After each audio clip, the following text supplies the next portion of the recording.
President Donald Trump has given Defense Secretary Jim Mattis the authority to allow troops at the southwest border to perform military protective activities he deems necessary to protect troops and Border Patrol agents, according to a White House memo viewed by Breitbart News.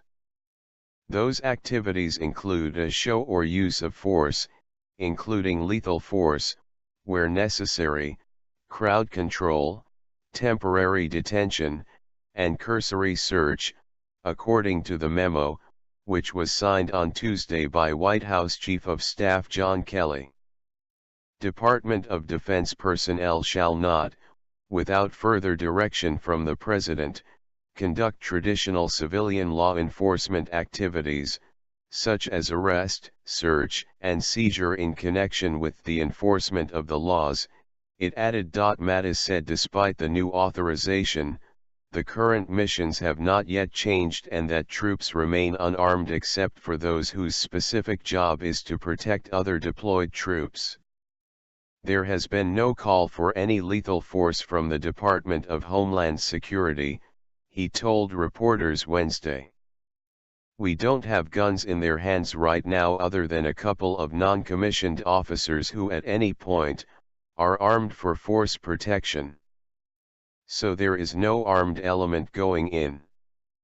I will determine it based upon what DHS asks for, and a mission analysis, and when we do that, we'll let you know what it is, he said. He rejected that the new authorities are in violation of Posse Comitatus, the law that prohibits federal troops from performing law enforcement duties within the United States.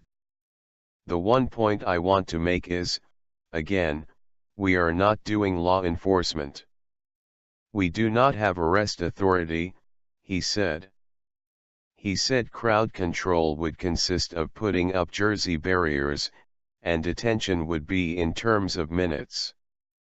In other words, if someone's beating on a border patrolman, and if we were in position to do something about it, we could stop them from beating on him, and take him over and deliver him over to a border patrolman who would then arrest him for it, he said.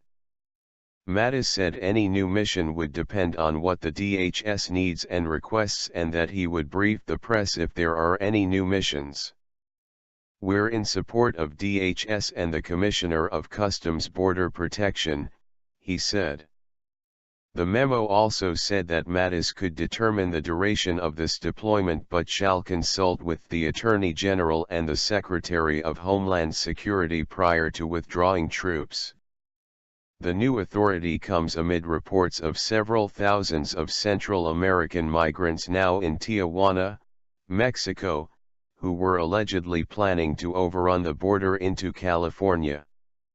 The memo said, credible evidence and intelligence indicate the caravans may prompt incidents of violence and disorder that could threaten U.S. Customs and Border personnel and other United States government personnel performing the federal functions necessary to secure and protect the integrity of the southern border.